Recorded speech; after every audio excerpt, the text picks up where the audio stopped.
The metallic symphony of fine dining, the gentle clink of crystal, the hushed murmur of privileged conversations, the distant sizzle from the kitchen was the air Clara Evans breathed. For 2 years it had been the soundtrack to her survival, the rhythm of her double shifts at the Onyx Room, a restaurant whose hushed elegance was a universe away from her own life. But on this particular Thursday evening, under the warm glow of recessed lighting, that symphony shattered into a single piercing note of silence. It wasn't a dropped tray of champagne flutes or a dissatisfied patron's complaint. It was a hand as delicate as ancient parchment, but with a grip of shocking, desperate strength. It seized her forearm, the cold rings on its fingers biting into her skin. Clara gasped, the heavy silver water pitcher in her other hand tilting precariously. Her gaze shot down to the source of the attack. An elderly woman, draped in a cascade of sapphires that matched her startlingly lucid eyes, was staring at the inside of Clara's right wrist, with an intensity that felt like a physical brand. "Where?" the woman breathed, her voice a fragile, yet commanding whisper that sliced through the ambient noise. "Did you get that mark?" Before Clara could formulate a reply, before her mind could catch up to the sudden, bizarre assault, the woman's grip tightened, her knuckles straining against translucent skin. She looked up, her sapphire eyes locking onto Clara's, and in a voice that trembled with the weight of a lifetime, she made an announcement to the entire, now silent dining room. "That's Swift. It was stolen from us. Stolen from this family." Clara Evans considered her existence a patchwork of carefully managed obligations. At 22, she wasn't just a waitress or a student. She was a fulcrum, balancing the crushing weight of her own tuition for night classes in art history against the ever-increasing medical bills for her grandmother, May, whose world was slowly dimming in a haze of dementia. Her life was circumscribed by the worn linoleum of their small apartment, the hushed aisles of the university library, and the polished floors of the Onyx Room. She was a ghost in her own story, moving through the motions, a polite smile her only armor. She was a ward of the state, a product of a system that had given her a last name but no history. May, her foster grandmother, who had become her legal guardian and the only family she'd ever known, had found her on the steps of a clinic, a swaddled infant with no note, no explanation, nothing but a peculiar mark on her wrist. A tiny, perfectly formed bird in mid-flight, the color of a faded bruise. A swift, May had called it. Her little swift, always moving. It was Clara's one piece of personal lore, a secret hieroglyph connecting her to an unknown past. That Thursday evening was brutally ordinary until the moment it wasn't. The dinner service was in full swing. Clara was attending to table 12, the most coveted alcove in the restaurant, reserved for the city's elite. Tonight, it was occupied by the Blackwoods, a name synonymous with old money and quiet, unassailable power. There was the matriarch, Eleanor Blackwood, whose sharp, intelligent eyes seemed at odds with the slight tremor in her hands. There was her son, Arthur Blackwood, a man in his late 50s, with a face carved from granite and an air of perpetual, weary control. And then there was his daughter, Victoria, a woman around Clara's age but crafted from entirely different material. All sharp angles, expensive silk, and a bored, dismissive gaze that made Clara feel like a piece of furniture. Clara approached with the water pitcher. "Would anyone care for more water?" she asked, the practiced phrase smooth on her tongue. Arthur gave a curt, almost imperceptible nod. "My mother, please." As Clara leaned forward to fill the delicate crystal goblet, the starched cuff of her uniform shirt slid back. Just an inch, exposing her wrist to the table's soft light. And that's when it happened. Eleanor Blackwood's hand shot out like a striking snake. Her fingers, surprisingly nimble, locked onto Clara's forearm. The pitcher wobbled. Water sloshed onto the pristine white tablecloth. The matriarch wasn't just holding her. She was examining her, turning her arm with a scholar's focus to get a better view of the Swift. "Where?" she demanded again, her voice gaining a raw, desperate edge. "Did you get that mark?" Clara was paralyzed, a deer in the headlights of this inexplicable aggression. Her heart hammered against her ribs. The patrons at the surrounding tables had fallen silent, their forks hovering midair, their faces a mixture of curiosity and alarm. Victoria was the first to react, her voice a low, mortified hiss. "Grandmother, for heaven's sake, let the girl go. You're causing a scene." She didn't look at Clara. She glared at the situation, an unsightly stain on her family's public image. But Eleanor was lost in a world 50 years deep. Her thumb traced the outline of the swift, a touch that was both a caress and an accusation. A wild, almost manic hope ignited in her eyes, burning away the fog of age. She looked up, her gaze piercing Clara's confused and frightened face. "That's Swift," she declared, her voice rising, ringing with a sudden, unshakable conviction. "It was our symbol, Genevieve's symbol. It was stolen from us." The name Genevieve hung in the air, meaningless to Clara, but clearly a bombshell to the other two Blackwoods. Clara felt a hot, mortifying blush creep up her neck. She tried to pull her arm free, but the old woman's grip was like iron. "Ma'am, please," Clara stammered, her professional composure shattering. I was born with it. I don't know what you're talking about." Arthur finally rose, his face a mask of controlled, corporate apology. He placed a firm hand on his mother's shoulder. "Mother, that's enough. You're upsetting everyone." He turned his gray, assessing eyes to Clara. "My sincerest apologies. My mother, she sometimes gets confused. She lost her daughter, my sister, a very long time ago."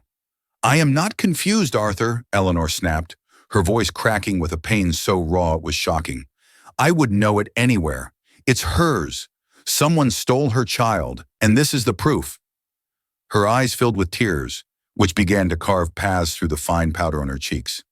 She was looking at Clara not as a waitress, but as a relic, a piece of evidence in a decades-old crime.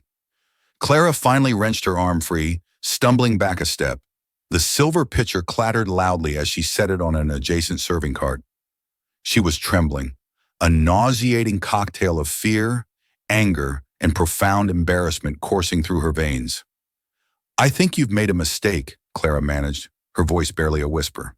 She wanted to bolt, to vanish into the steamy chaos of the kitchen and never emerge. The restaurant manager, Mr. Dubois, was now gliding toward the table, his face a perfect picture of pained diplomacy. "Is there a problem, Mr. Blackwood?" Victoria spoke, her tone dripping with venomous condescension. "No problem at all. My grandmother was just having a momentary lapse.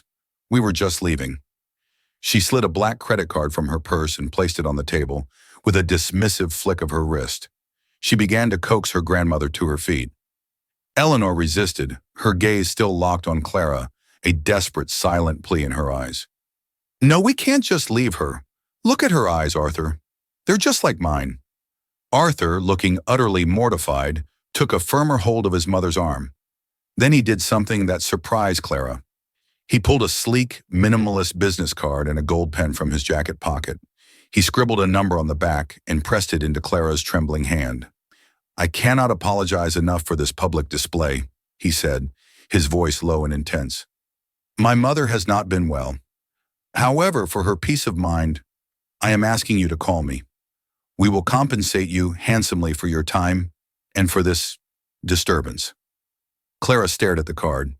It was made of thick, heavy stock, the letters embossed in a severe, elegant font.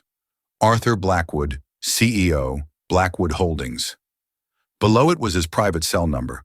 She looked from the card to the family. Victoria was glaring at her as if she'd orchestrated the entire spectacle.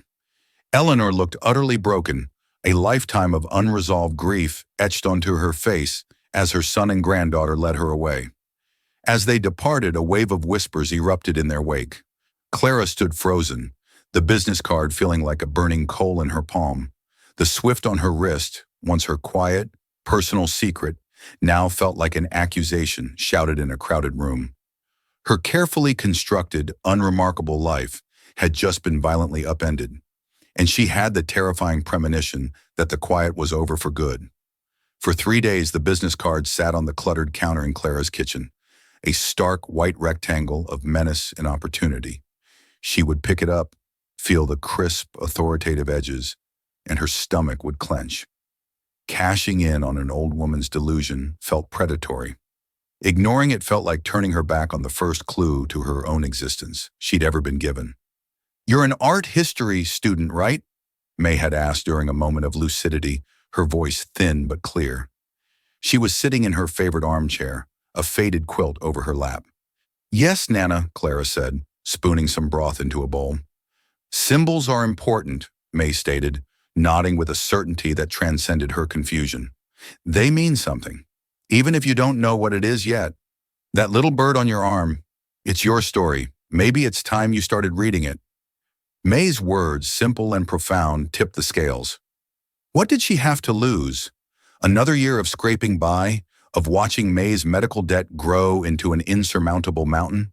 The part of her that had spent lonely nights in foster care, wondering who she was, where she came from, was screaming with a curiosity that was almost painful. With a deep breath that did little to calm her racing heart, she dialed the number. Arthur Blackwood answered on the first ring, his voice as clipped and efficient as his business card. He didn't waste time on pleasantries. "Thank you for calling, Miss Evans. I apologize again for the scene at the restaurant. My mother has been insistent. She has not stopped talking about you."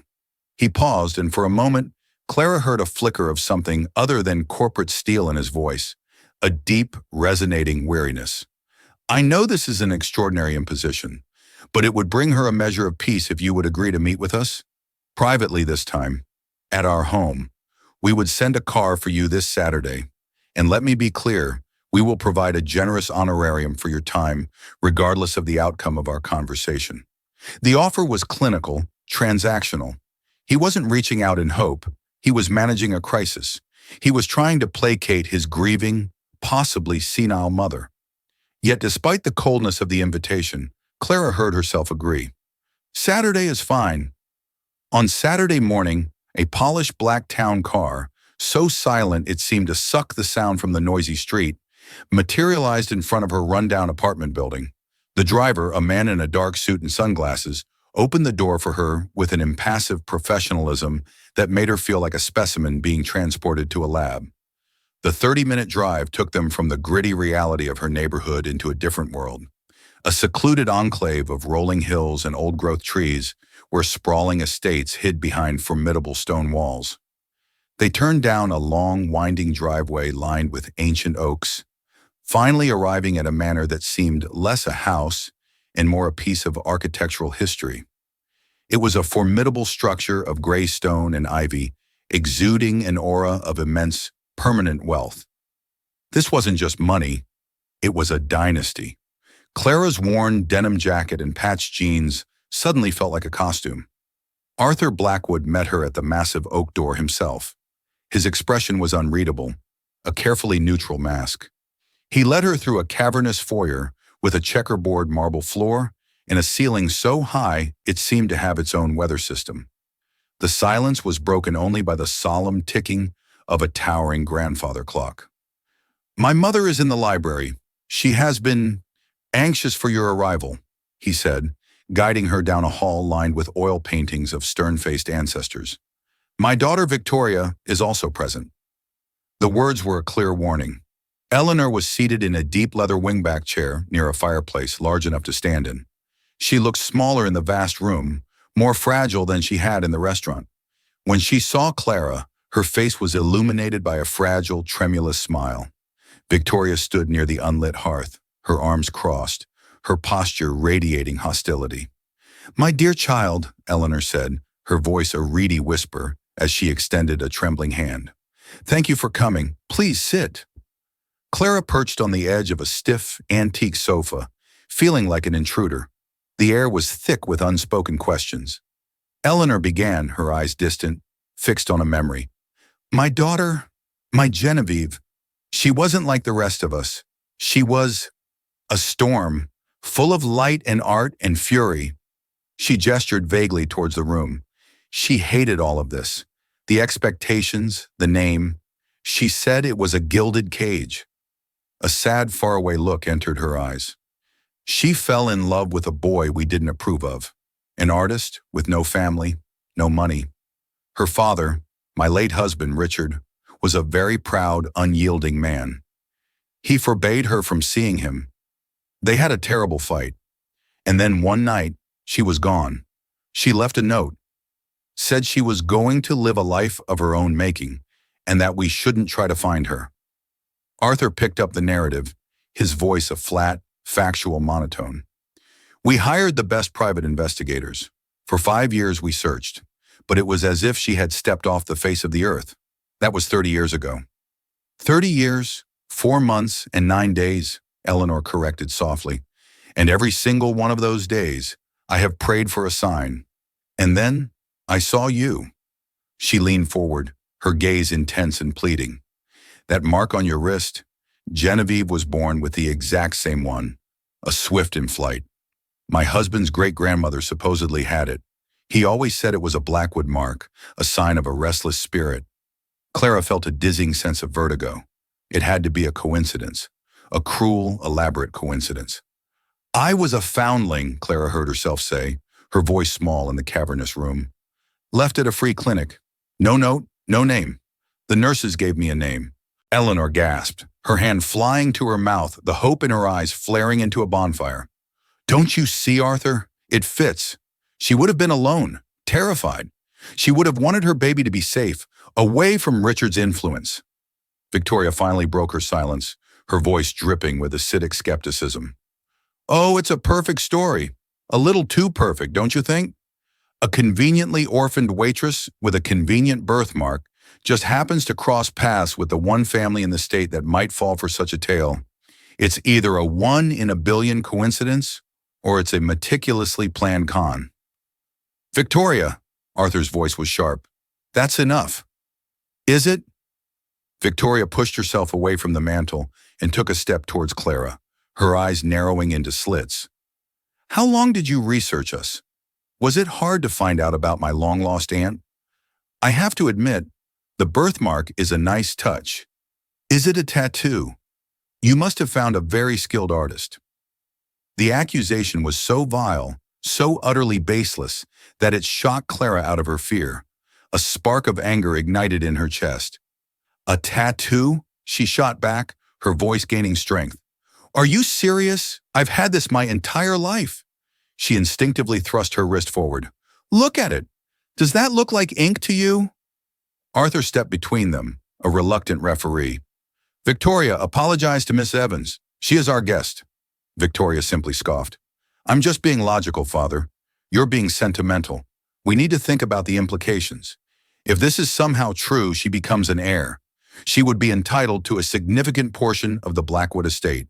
The word estate hung in the air, sucking all the warmth from the room. Clara suddenly felt sick. This wasn't about a grieving old woman. This was about a fortune. This was about a threat she didn't even realize she posed. I don't want your money, Clara said, her voice shaking with a mixture of rage and hurt. I never asked for any of this. I think I should leave. She stood up, the strange dream curdling into a nightmare of greed and suspicion. No, please, don't go, Eleanor cried, fresh tears streaming down her face. She doesn't mean it. She's just protective of our family. Please, my dear, Eleanor pleaded.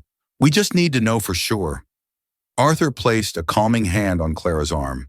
His touch was firm, dispassionate.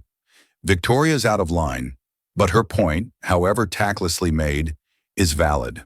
Stories and resemblances are not proof. He looked from his distraught mother to Clara's defiant face, his expression grim and resolute. There is only one way to know for certain, a definitive way to end this speculation. He took a breath, and his next words landed in the room with the cold, hard finality of a judge's gavel. A DNA test. The suggestion of a DNA test was a splash of ice water, shocking the raw emotion out of the room and replacing it with a cold, clinical imperative. For Victoria, it was a tool to expose a fraud. For Eleanor, it was the key to a locked past. For Arthur, it was a logical, efficient way to manage a messy and potentially explosive family crisis. And for Clara, it was an existential threat. Her entire identity was built on the foundation of being a blank slate. To have that slate suddenly, violently inscribed with a history she couldn't imagine was both exhilarating and terrifying. What if it was true? The endless cycle of work and worry, the gnawing loneliness, could all be replaced by what? A family of strangers in a museum-like house? A life of unimaginable wealth? The thought was so alien, it was dizzying. And what if it wasn't? The rejection would be absolute. She would be cast out, branded a liar or a fool, sent back to her life with the fresh, stinging wound of having glimpsed another world, only to have the door slammed in her face. "A test," Clara repeated, her voice a near whisper. She looked at the faces of the Blackwood family. Eleanor's desperate hope, Arthur's weary pragmatism, Victoria's venomous certainty. "It would be simple," Arthur explained, his tone that of a CEO outlining a quarterly strategy. "We use a private, highly respected genetics lab. We'll handle all the arrangements and costs. Utmost discretion is assured. We would compare your sample against mine. As Genevieve's brother, the familial link would be incontrovertible." Eleanor nodded eagerly. "Yes, Arthur. Arrange it. Arrange it immediately." Victoria smirked, a cruel, triumphant gleam in her eyes. "Don't start measuring for new drapes in Aunt Genevieve's old room just yet, grandmother. Let's wait for the science to speak." Despite Victoria's malice, Clara found herself agreeing. The uncertainty, the gnawing what if, was now a greater torment than any possible outcome. She needed an answer, if only to silence the chorus of questions that had taken over her mind. The following week was a surreal purgatory. A discreetly dressed nurse came to Clara's tiny apartment to take a cheek swab, the sterile procedure feeling strangely monumental. As the nurse sealed the sample in a biohazard bag, Clara felt as if she were mailing off a piece of her soul. The Blackwoods, in their own ways, began to encroach on her life. Eleanor called her every afternoon, her memory for recent events foggy, but her questions about Clara's life sharp and specific. What was her favorite flower? What did she study in school? Did she like the rain? It felt as if Eleanor was trying to assemble a puzzle, fitting the pieces of Clara's life into the empty space Genevieve had left behind. Arthur, true to his word, sent a check via courier. The amount was staggering, enough to cover May's medical bills for a year. Clara stared at it, her hand trembling. Cashing it felt like an admission of guilt, like accepting payment for a role she hadn't yet been cast in. She slid it into a textbook, untouched. He also insisted she take a leave of absence from the Onyx room. "You should not have to endure the gossip and stress," he'd said, the command couched as a suggestion. "Allow us to cover your expenses until this is resolved. It is the least we can do." Reluctantly, she agreed, the sudden freedom feeling more like a gilded leash. Victoria remained a hostile presence, even in her absence. One afternoon, Clara was at the university library, losing herself in a book on Renaissance portraiture, when she felt a pair of eyes on her. She looked up to see Victoria standing at the end of the aisle, impeccably dressed in a cream-colored pantsuit, observing her with the cool detachment of a predator sizing up its prey. Victoria didn't say a word. She just held Clara's gaze for a long moment, an unspoken message passing between them. "I'm watching you." Then she turned and walked away, her heels clicking softly on the polished floor. The encounter chilled Clara to the bone. This wasn't just about protecting a grandmother. This was a war, and Victoria was determined to win. Clara found a strange solace in her studies. One evening, while researching provenance for a paper, she stumbled upon a digital archive of a local historical society. On a whim, she typed Blackwood into the search bar. The results were mostly financial articles and society pages, but one entry caught her eye. An article from a 1970s art journal about the private collection of Richard Blackwood. It mentioned his prized possession, a 19th century portrait of a woman named Seraphina Blackwood by a moderately famous artist. The article noted a curious detail. The subject, an ancestor, bore a small, distinctive tattoo of a swift on her wrist, a highly unusual feature for a formal portrait of that era. The detail snagged in her mind. A tattoo? Eleanor had said it was a birthmark passed down through the generations. It was a small discrepancy, but in a story full of holes, it felt significant. She saved a low-resolution image of the portrait to her phone. The woman in the painting was stern and imposing, but there on her wrist was the unmistakable shape of the swift. It looked odd, forced. The way the paint lay seemed different from the rest of the work, almost an afterthought. She dismissed it as a trick of the poor image quality, but the thought lingered. A few days later, Arthur called. The results were ready. He requested her presence at the estate the following morning. The family would receive the news together. The atmosphere in the Blackwood Manor was even more tense than before. Eleanor was practically vibrating with nervous energy, her hands fluttering like trapped birds. Victoria stood by the window, a statue of smug certainty. Arthur paced the length of the Persian rug in his cavernous study, his face a grim mask. To pass the agonizing minutes, Eleanor, in a sudden fit of nostalgia, retrieved a heavy leather-bound album from a shelf. "This was my Genevieve," she said, her voice thick with emotion as she opened it. The photographs showed a girl with a wild mane of dark hair and eyes that blazed with a rebellious fire. She was beautiful, defiant, and utterly unfamiliar. Clara searched the young woman's face for a hint of herself, a shared smile, a familiar curve of a cheek, but found nothing. Eleanor, however, saw everything. "Look, Arthur, the set of her jaw. It's just like the girl's. I knew it." Arthur glanced at the photo, his expression unreadable. "Mother, let's not get ahead of ourselves." The weight of Eleanor's hope was a physical pressure, a crushing burden. To be the vessel of such desperate longing, to hold the power to either grant a miracle or deliver a final, devastating blow, it was too much to bear. The next morning, they assembled in the same grand library. A laptop sat open on Arthur's massive mahogany desk, a silent oracle waiting to pronounce its verdict. The air was so heavy with unspoken dread and anticipation that it felt difficult to breathe. Eleanor sat in her wingback chair, her hands gripping the armrest so tightly her knuckles were bone white. Victoria leaned against a bookshelf, affecting an air of casual boredom that was betrayed by the rhythmic tapping of her manicured fingernail against her phone. Arthur stood behind the desk, his shoulders squared as if bracing for a physical impact. "The laboratory emailed the encrypted report this morning," Arthur announced to the silent room. His voice was steady, but Clara noticed a slight tremor in his hand as he positioned the mouse. "I have the password. Are we all ready?" Eleanor gave a small, jerky nod. Clara's own heart was a frantic, muffled drum against her ribs. She felt a strange sense of dissociation, as if she were watching a play about her own life. Arthur typed in the password. A click. A PDF bloomed onto the screen, a dense document of technical jargon and genetic charts. But the conclusion, highlighted at the very bottom of the first page, was written in plain, brutal English. Arthur's face, which had been a carefully controlled mask, seemed to crumble. The blood drained from it, leaving it a sickly ashen gray. He read the sentence once, then a second time, his brow furrowing in disbelief. He looked smaller. "What is it, Arthur?"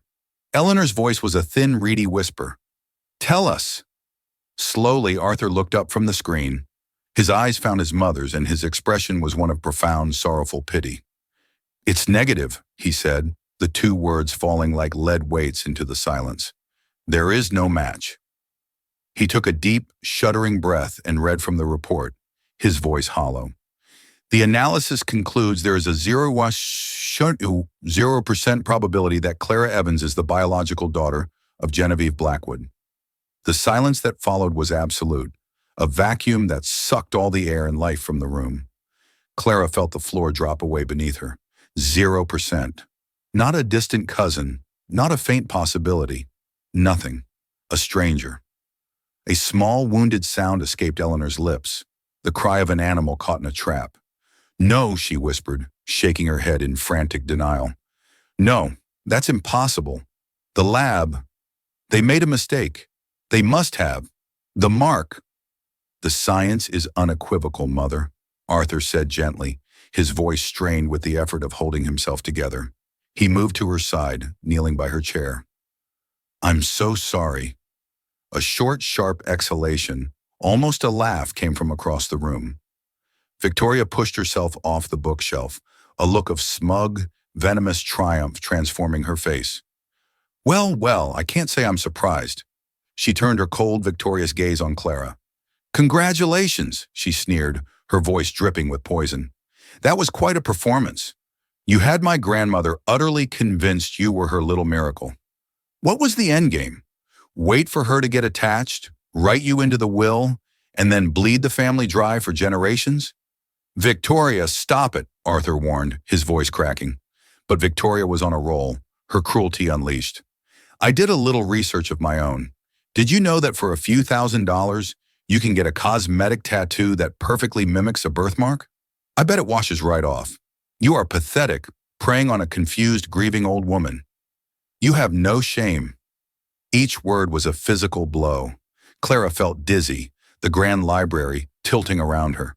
The fragile hope she hadn't dared to acknowledge was now a raw, gaping wound. And on top of it, this vicious, baseless assault. She looked from Victoria's hateful face to Arthur's pitying one. But it was the sight of Eleanor that truly broke her.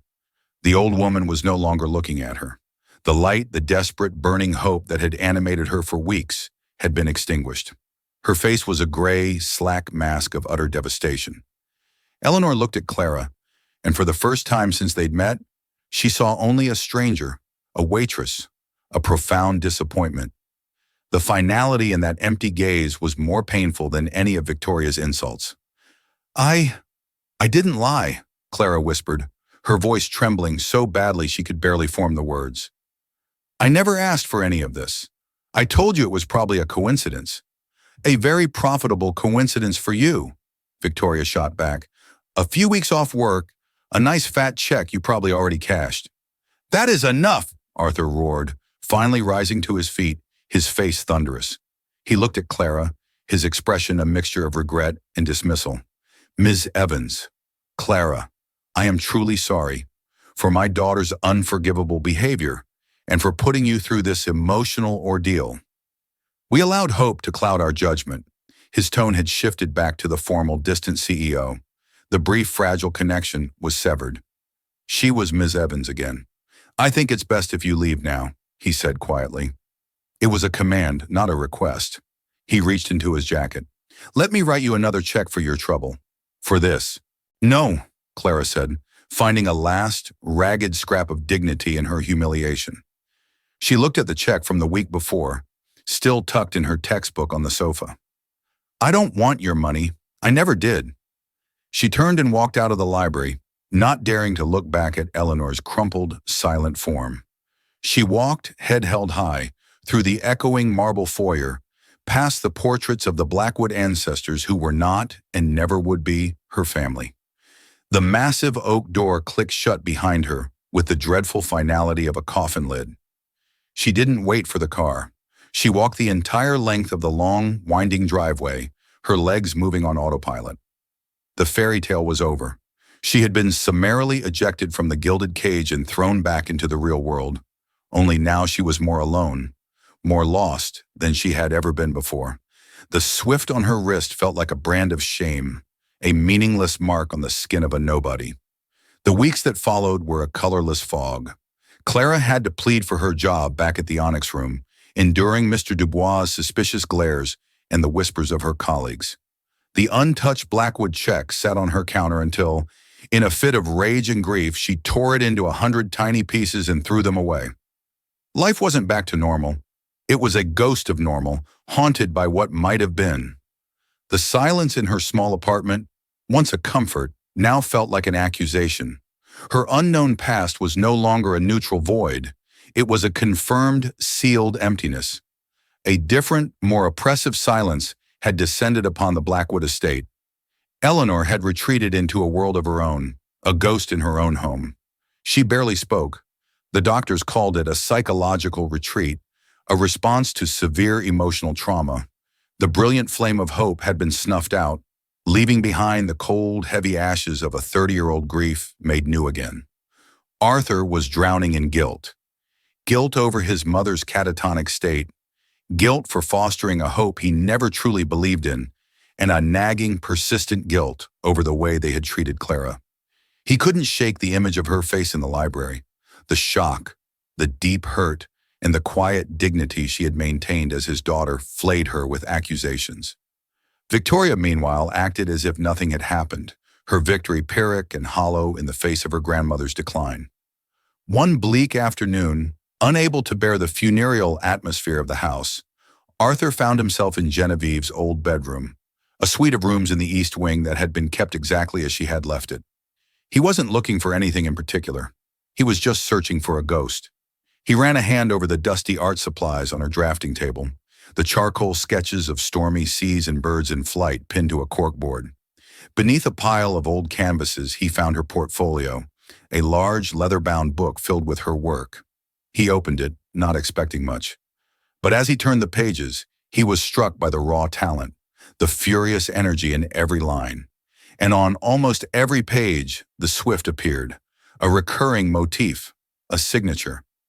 He remembered Clara mentioning she was an art history student. The thought was absurd, a fool's errand, but he was a man out of logical options. He owed her a real apology, and maybe this was a way to offer it, a way to connect with his sister through the only person who had, for a brief time, seemed to channel her spirit. He found Clara's number, which he had saved in his phone, and hesitated for a long time before pressing dial. Clara was shocked to hear his voice. It was different now. No corporate armor, just the exhausted, frayed voice of a man at his wit's end. He apologized profusely and sincerely for Victoria's behavior and for his own cold dismissal. "I'm not calling to ask for anything," he said, his voice heavy. I found my sister's art portfolio. You said you studied art history. I know this is an incredible imposition, but I wondered if you might be willing to look at it, to tell me if it's any good, to tell me what you see. I feel like I'm trying to read a language I don't understand." Clara's first instinct was to say no, to sever the connection for good, but the plea in his voice was real, and the thought of seeing Genevieve's art, of touching a piece of the life of the woman who might have been her mother, was a pull she couldn't resist. She agreed. The next day, a courier delivered the heavy portfolio. Clara spent hours with it, spreading the sketches and watercolors across her small apartment floor. Genevieve's talent was undeniable. Her work was passionate, dark, and full of symbolism. And everywhere the Swift, in the corner of a landscape, in the pattern of a dress, taking flight from a cage. Then she remembered the portrait from the Historical Society archives. She pulled up the low-resolution image on her phone. Seraphina Blackwood, the 19th century ancestor with the tattoo. She looked from the painting on her phone to Genevieve's sketches on the floor. The brush strokes, the way the light was captured. Something clicked. It was a long shot, a wild theory born of a student's obsession, but her heart started to pound. The style of the portrait wasn't truly 19th century. There were subtle anachronisms in technique that a casual observer would miss, but to a trained eye, they were there. It was a pastiche, a brilliant imitation. She grabbed her laptop and started digging, not into the Blackwood family, but into the artist credited with the portrait. She cross-referenced his known works, his patrons, his personal history, and then she found it. A footnote in a dry academic paper about his patrons mentioned a falling out with one of them, a reclusive, disowned heir from another prominent family named Alistair Finch. The paper mentioned Finch had a scandalous reputation, was a gifted amateur painter himself, and had a distinctive birthmark, a Swift on his right wrist. The pieces slammed into place with the force of a physical blow. The portrait, the tattoo, the stolen symbol. It wasn't a Blackwood mark. It had never been a Blackwood mark. Genevieve hadn't just been a talented artist. She had been a forger, a brilliant, desperate forger. She had painted the Swift onto an old family portrait, mimicking the original artist's style perfectly, creating a false history. She had invented the legend of the Blackwood mark to give her own birthmark a place in the family, to normalize it, to legitimize it. But why?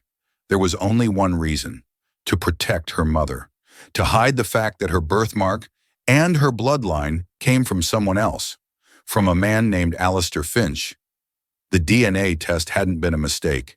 It had been the wrong test. They had tested Clara against Arthur, but Arthur was only Genevieve's half-brother. Clara sat on the floor of her apartment, surrounded by the art of a woman she had never met, her mind reeling. She held the key, not just to her own past, but to the entire secret history of the Blackwood family. She stood up, the sketches clutched in her hand, her purpose crystal clear. She had to go back, not as a supplicant, but as the one person who knew the truth. When Clara arrived at the estate unannounced, the butler looked shocked but showed her in. She found Arthur in the library, staring blankly at the cold fireplace. Victoria was there too, looking pale and subdued. "What are you doing here?" Victoria asked, though her voice lacked its usual bite. Clara didn't answer her. She walked straight to Arthur and laid one of Genevieve's sketches on the desk next to a printout of the Serafina Blackwood portrait. "You asked me what I saw in her art," Clara said, her voice steady and clear.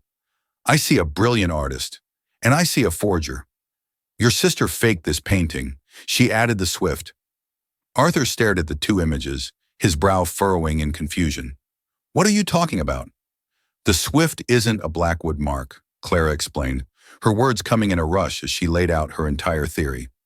"It belonged to a man named Alistair Finch. Genevieve knew she wasn't Richard Blackwood's daughter.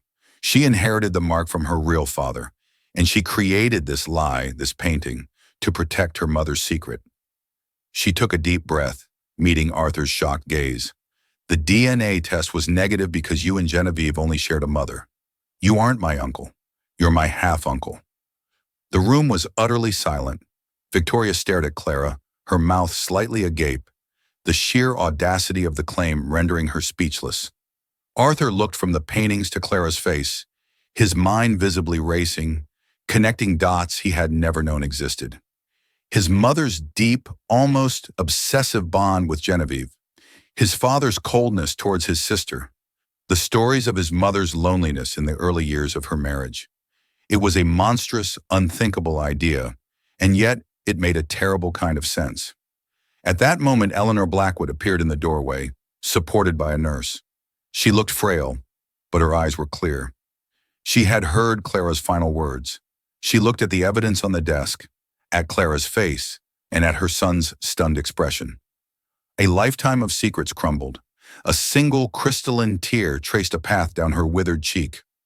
"He was an artist," Eleanor whispered, her voice barely audible, confirming everything. "A kind, gentle man. Richard was cold. He was married to his business. I was so terribly lonely." Her gaze, full of a pain that spanned 50 years, met her son's. "I loved him.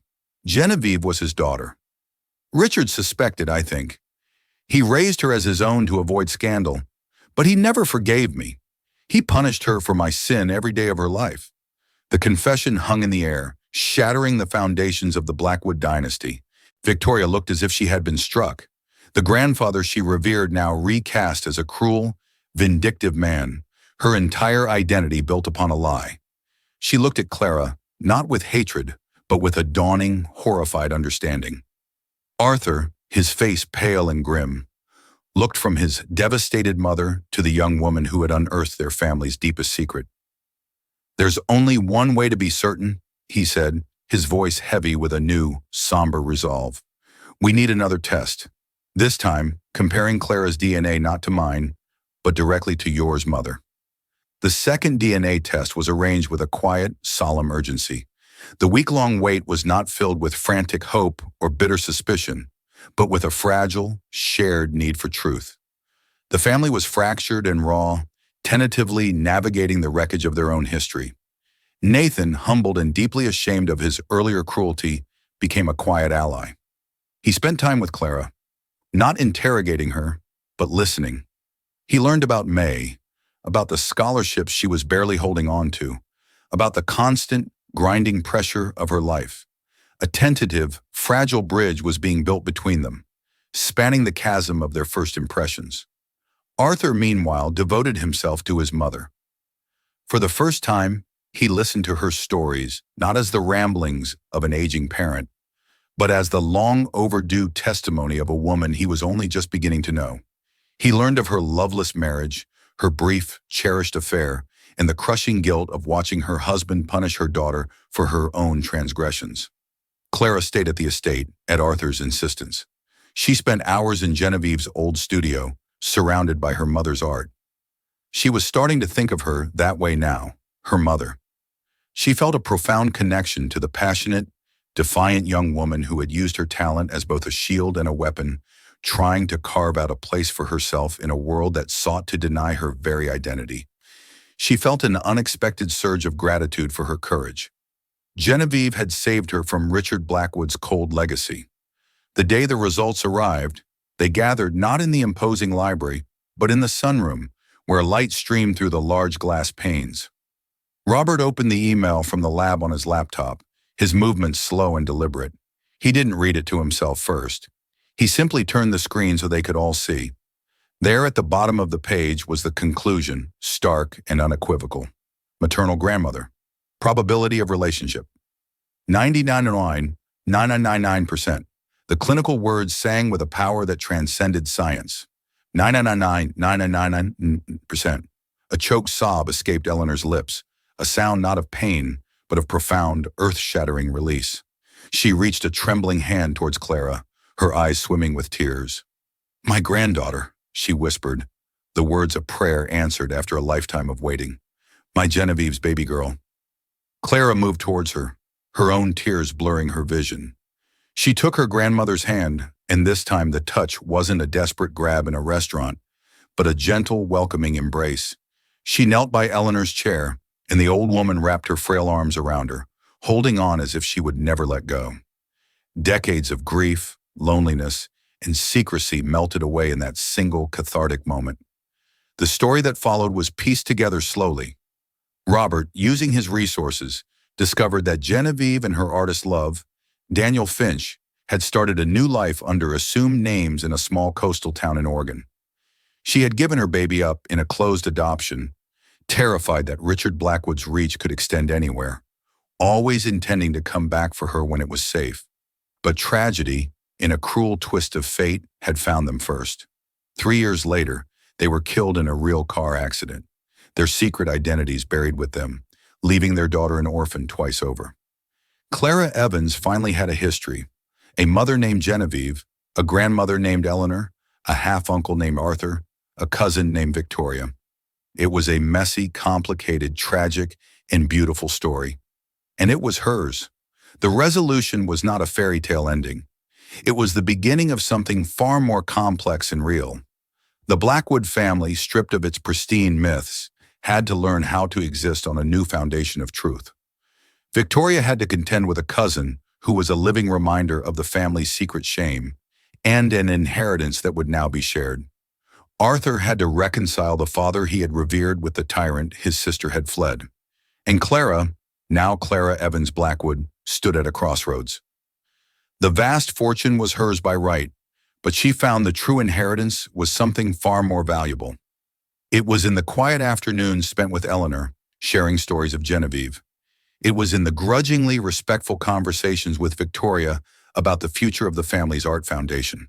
It was in knowing that her own grandmother, May, would receive the best medical care money could buy for the rest of her days. One afternoon, standing in the sun-drenched studio, surrounded by her mother's art, Clara looked down at the swift on her wrist. For 22 years, it had been a mark of her solitude, a symbol of everything she didn't know. Now she understood. It wasn't a question mark. It was a testament. It was the end of one story, the story of a lonely orphan, and the beginning of another, a story she would finally get to write for herself.